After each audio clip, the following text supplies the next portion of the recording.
শক্তি, সৌন্দর্যের শক্তি, মানবতার শক্তি, মনুষ্যত্ববোধের শক্তি, দেশকে বাঁচানোর শক্তি, এদেশের মুসলমানদেরকে রক্ষা করার শক্তি, সবাইকে একত্রীভূত করার শক্তি, স্বার্থ ত্যাগ করে সমস্ত প্রকার কষ্ট জুলুম সহ্য করে এই দেশের মুসলমানদেরকে রক্ষা করার শক্তি এবং এবং অন্য ধর্মাবলম্বী যারা আছে শান্তিপ্রিয় তাদেরকে হেফাজত করার শক্তি, যারা ইসলামের হুকুম, আল্লাহর হুকুম, কোরআনের হুকুম, রসুলের হুকুম, সেই বিধান বাস্তবায়নের পথে অর্থাৎ ইনসাফ কায়েমের পথে আমরা অকুতভয়, আমরা ঐক্যবদ্ধ।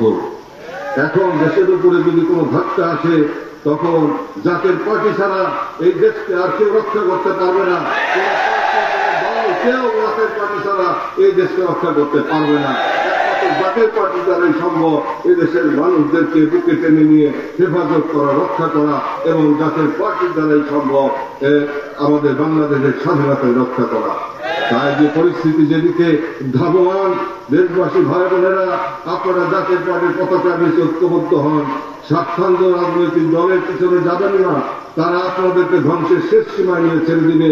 যেইভাবে মির্জাফর সাদেকরা করেছিল, যেইভাবে বাংলার স্বাধীনতা স্তমিত হয়েছিল, এই স্বার্থান্ত ক্ষমতালোভীরা তারা কিন্তু আপনাদেরকে আবার পরাধীন করে দিবে।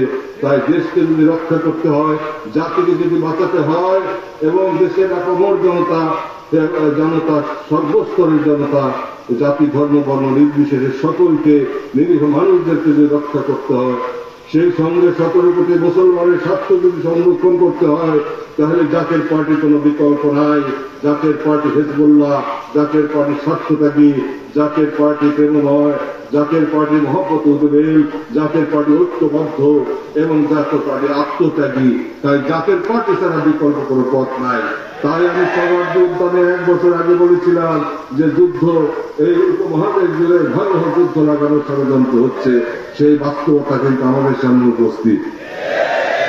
তাই ভয় পাওয়ার কোনো কারণ নাই। ক্যামেরাম্যান যদি কাছে থাকেন, তিনি জিন্দা অলি নূরের দেহ ধারণ করে আছেন, তিনি যদি কাছে থাকেন, দয়াল নবীও কাছে থাকবেন, ওলি আল্লাহ সকলও কাছে থাকবেন আল্লাহ রহমতের চাদরের নিচে। আপনারা সকলেই ঢাকা থাকবেন, কাহাকেও ভয় পাওয়ার কোনো কারণ নাই। আল্লাহর বন্ধুদের ভয় পাওয়ার কোনো কারণ নাই।